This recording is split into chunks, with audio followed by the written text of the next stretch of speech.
조 바이든 대통령이 최근 경찰관을 노린 총격이 잇따르는 가운데 뉴욕시를 방문해 대책을 논의하고 연방정부 차원의 지원을 약속했습니다.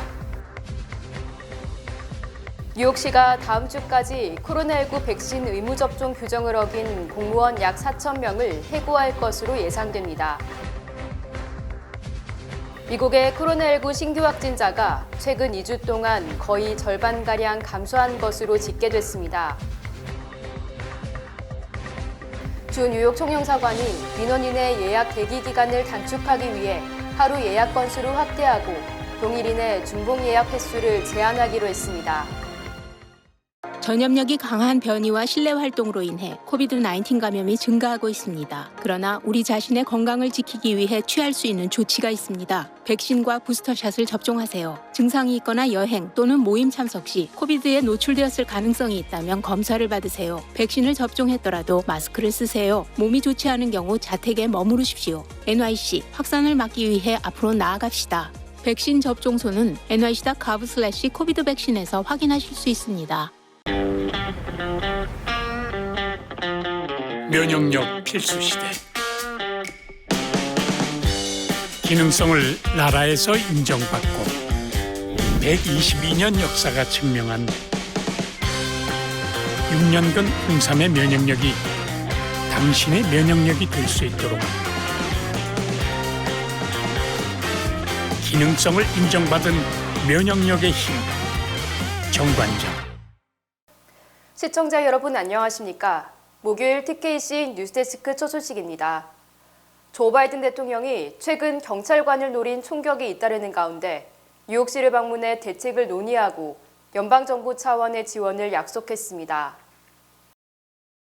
바이든 대통령은 3일 메릭 갈런드 법무장관과 함께 뉴욕 경찰청을 방문해 에릭 아담스 뉴욕시장과 캐시 호컬 뉴욕주지사를 만났습니다. 이들은 가장 먼저 맨해튼에 위치한 뉴욕 시경본부를 방문해 시경 간부들의 일일 브리핑에 참가했습니다. 이후 퀸즈 소재 공립학교를 방문해 로컬 커뮤니티 내 총기 폭력을 예방하기 위한 노력들에 대해 듣는 시간을 마련했습니다. 아담스 뉴욕시장은 총기 범죄 근절을 위해 연방정부와 적극적으로 협력할 것이라고 말했습니다. 한편 바이든 대통령은 뉴욕시 방문 전 유령총 고스트건과의 전쟁을 선포했고 이에 대한 전국적 단속국을 출범시켰습니다. 고스트건은 부품을 따로 사서 만든 총기를 뜻하며 총의 성능을 갖추고 있지만 총기 번호는 없어 고스트건의 추적은 사실상 불가능합니다. 2007년 4월 버지니아 공대에서 한인 조승희 씨가 자신을 포함해 33명을 죽이고 29명을 다치게 했던 총기 살인 테러에도 고스트건이 사용됐습니다. 뉴욕시가 다음 주까지 코로나19 백신 의무 접종 규정을 어긴 공무원 약 4,000명을 해고할 것으로 예상됩니다. 뉴욕 데일리 뉴스는 뉴욕시 공무원 중 백신 접종을 받지 않은 공무원이 약 4,000명 정도며 뉴욕시는 당초 발표대로 오는 11일 이들을 해고할 예정이라고 보도했습니다. 데일리 뉴스는 미접종자 4,000명 중 1,000명은 드블라지오 전 시장이 공무원 의무 접종 규정을 발표한 지난해 8월 2일 이후 고용된 뒤 아직 두 번째 접종 증명서를 제출하지 않았다고 전했습니다. 또 나머지 3,000명은 단 한 차례의 접종도 받지 않은 것으로 드러났습니다. 이에 대해 아담스 시장은 미접종 공무원 해고는 모두의 안전을 위한 불가피한 선택이다. 총과 칼뿐 아니라 코로나19도 시민들의 목숨을 앗아가는 만큼 공무원은 반드시 접종 규정을 따라야 한다며 해고 강행 의지를 밝혔습니다. 현재 뉴욕시는 전체 공무원 37만 명 중 95%가 한 차례 이상 백신 접종을 마쳤지만 뉴욕시경 접종률은 88%에 그쳤습니다. 만약 뉴욕시가 미접종 공무원 4,000명을 해고하면 뉴욕시의 일부 업무가 마비될 가능성도 배제할 수 없습니다. 미국의 코로나19 신규 확진자가 최근 2주 동안 거의 절반가량 감소한 것으로 집계됐습니다. 뉴욕타임스는 지난 1일 기준 7일간 하루 평균 확진자가 42만 4,077명으로 2주 전보다 44% 감소했다고 보도했습니다. 워싱턴 포스트도 하루 평균 확진자가 최근 일주일 새 43만 8,459명으로 33.1% 줄었다고 전했습니다. 지역적으로 뉴욕과 뉴저지에서 2주 새 확진자가 각각 74%, 70% 감소했고 워싱턴 DC도 73% 줄어드는 등 북동부 지역이 눈에 띄게 진정되고 있습니다. 또 캘리포니아주도 확진자가 약 40% 줄었지만 후행지표인 사망자는 다소 증가하고 있습니다. 한편 뉴욕주는 1일 기준 확진율이 5.3%, 뉴욕시는 3.3%, 롱아일랜드는 6.2%를 기록했습니다. 뉴욕시 보로별로는 브롱스는 4.7%, 스태튼 아일랜드는 3.8%, 퀸즈가 3.5%, 맨해튼이 3.3%, 브루클린이 2.6%로 조사됐고 특히 롱아일랜드는 나소 카운티 6.5%, 서포 카운티는 5.8%로 집계됐습니다. 주 뉴욕 총영사관이 민원인의 예약 대기 기간을 단축하기 위해 하루 예약 건수를 확대하고 동일인의 중복 예약 횟수를 제한하기로 했습니다.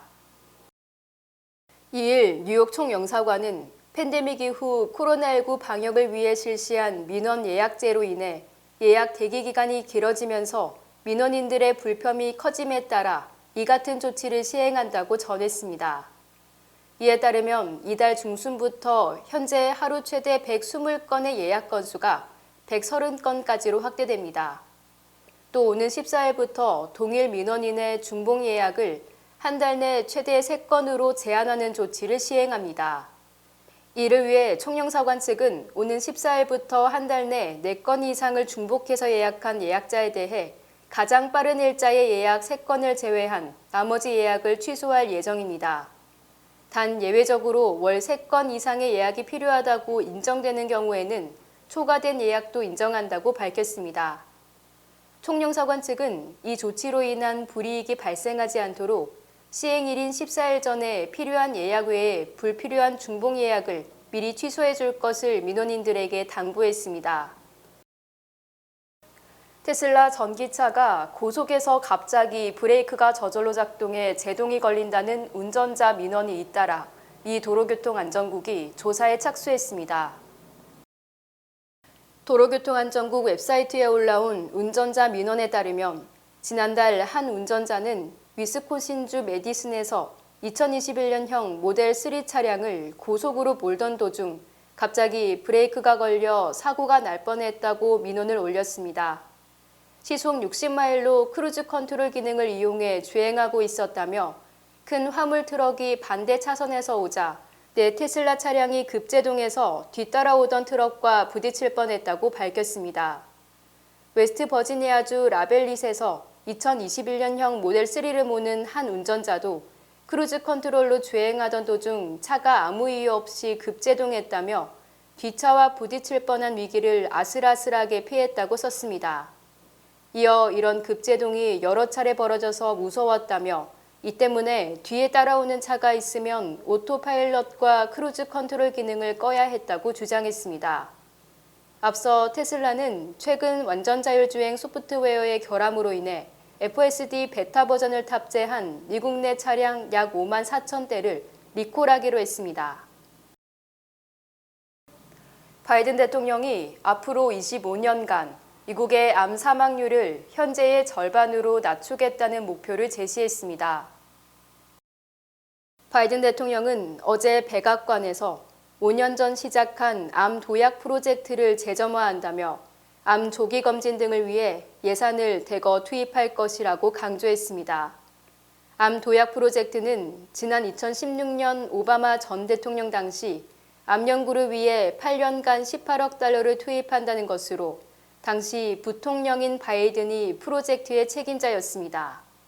바이든 대통령은 백악관에 프로젝트 담당자를 임명하고 보건복지부, 보훈부, 에너지부 등 18개 연방기관으로 전담팀을 꾸리며 의료계와 제약회사 등 민간 부문도 참여시키기로 했습니다. 이 계획에 따라 우선 코로나19 기간 중 암검진을 받지 못한 950만 명에 대한 검진이 실시됩니다. 바이든 대통령은 지난 2015년 장남 보 바이든을 뇌암으로 잃은 뒤 암 퇴치에 관심을 가져왔으며 부통령 퇴임 뒤 바이든 암재단을 설립기도 했습니다. 뉴욕시가 비시민권자에게 뉴욕시 단위 선거에 투표권을 부여하자 뉴욕주 의회가 이에 시행을 막는 헌법 개정을 추진해 귀추가 주목됩니다. 공화당 소속인 케빈 번 뉴욕주 하원 의원은 어제 뉴욕시 단위 선거에서 비시민권자의 투표권을 제한하는 내용의 뉴욕주 헌법 개정안을 발의했습니다. 번 의원은 외국인이 미국 선거에 참여해서는 안 되며 시민권자의 권리 중 하나인 투표권을 보호하기 위해 법안을 발의했다고 강조했습니다. 이 법안은 모든 시민은 투표할 권리가 있다고 명시된 뉴욕주 헌법 2조 1항을 오직 시민만 투표할 권리가 있다로 변경하는 것을 골자로 하고 있습니다. 하지만 번 의원의 법안은 단순히 새 법안을 만드는 것이 아니라 뉴욕주의 근간인 헌법을 개정하는 문제여서 큰 논란을 빚을 것으로 전망됩니다. 이에 앞서 뉴욕시는 지난해 12월 비시민권자 투표 조례안을 제정했고 에릭 아담스 뉴욕시장이 지난달 초 거부권을 행사하지 않음에 따라 정식으로 발효됐습니다. 30일 이상 뉴욕시에 거주하면 시민권이 없더라도 뉴욕시 단위 선거에 투표권을 부여하는 이 조례에 따라 내년 중간선거 때 비시민권자 약 80만 명이 투표권을 행사하게 됩니다. 지난 1일 밤 에릭 아담스 뉴욕시장이 성추행 의혹으로 사임한 앤드류 쿠오모 전 뉴욕주지사와 만찬을 한 사실이 뒤늦게 밝혀졌습니다.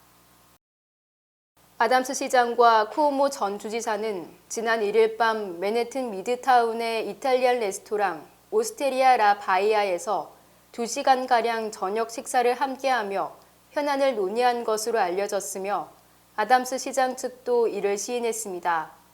아담스 시장 측은 시장이 전임 주지사 등을 정기적으로 만나는 것은 오래된 관행이며 특히 유례가 없는 코로나19 대유행이라는 위급 상황에서는 이 같은 만남이 더욱 중요하다고 주장했습니다. 아담스 시장 측은 만찬은 정치적 의도는 전혀 없으며 아담스 시장은 쿠오모 전 주지사 성추행 의혹이 제기됐을 때 사퇴를 촉구했었다고 강조했습니다.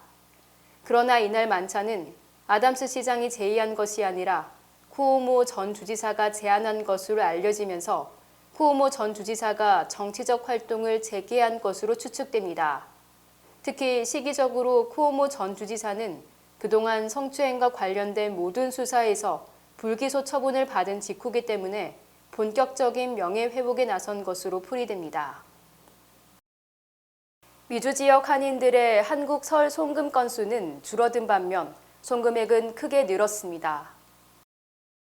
뉴욕 일원에서 영업 중인 9개 한인은행은 올해 설 무료 송금 기간 중 한국으로 송금된 돈은 약 2,089만 달러로 지난해 1,776만 달러보다 311만 달러, 17.6%가 늘었습니다. 또 송금 건수는 9,158건으로 지난해 9,696건보다 538건, 5.6% 줄어들면서 1인당 평균 송금 액수는 2,281달러로 지난해 1,883달러보다 448달러 증가했습니다.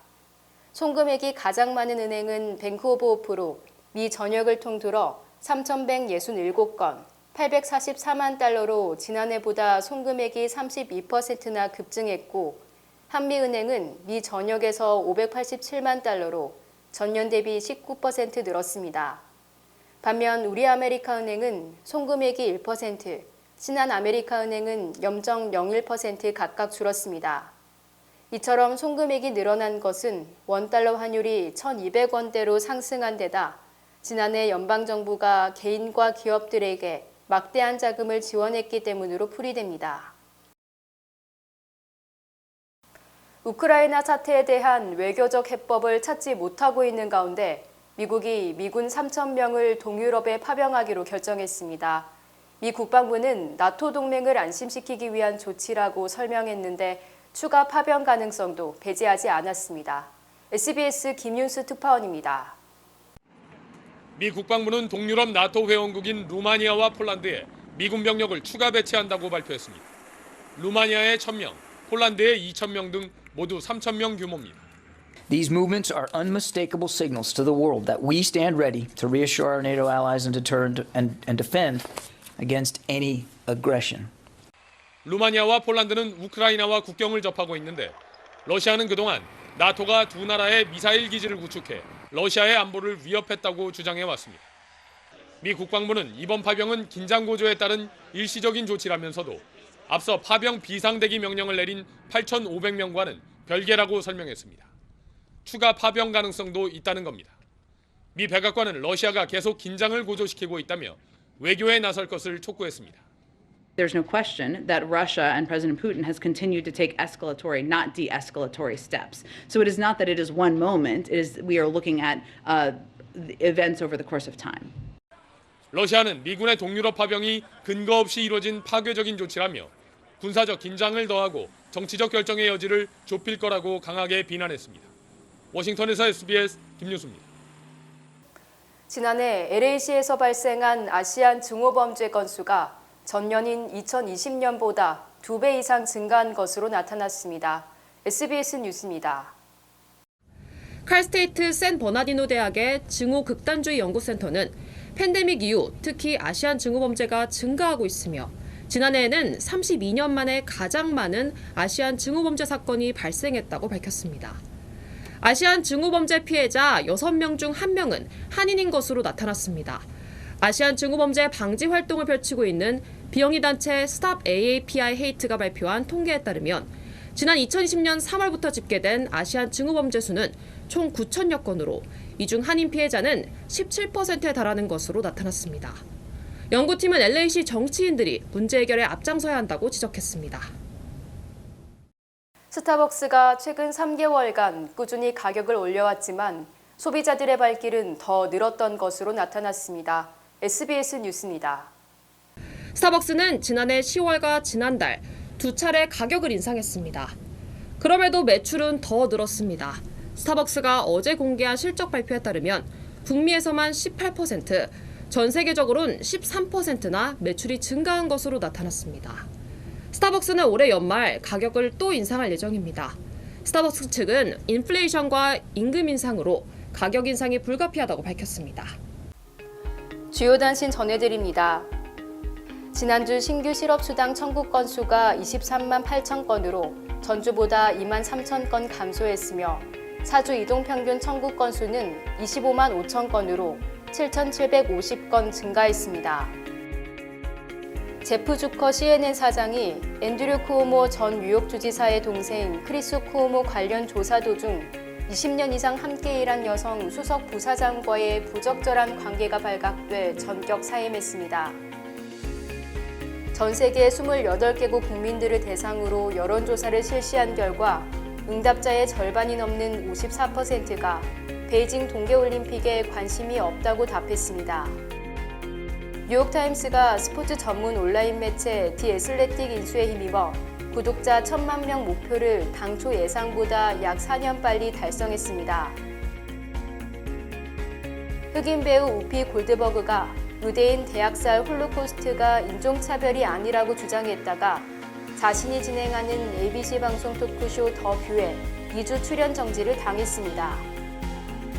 지난달 26일 북한 인터넷이 마비된 사건과 관련해 미국 거주 익명의 해커가 1년 전 자신을 공격한 북한 해커에 대한 보복 공격이라고 주장했습니다.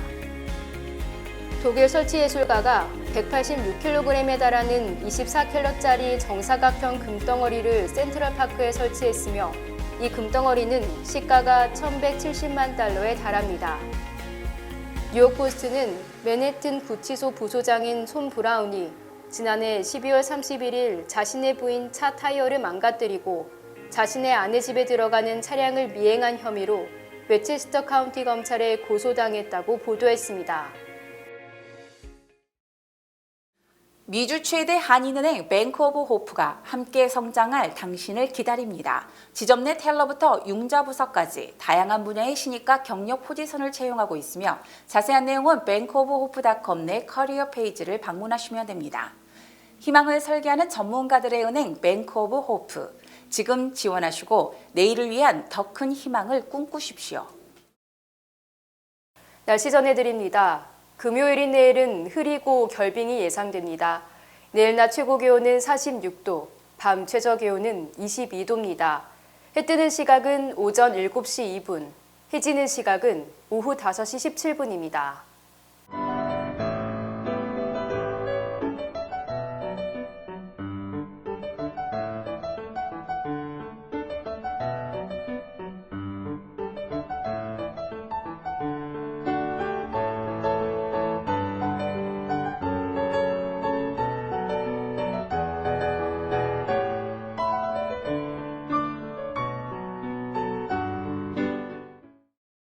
목요일 TKC 뉴스데스크 여기서 마치겠습니다. 시청해주신 여러분 고맙습니다.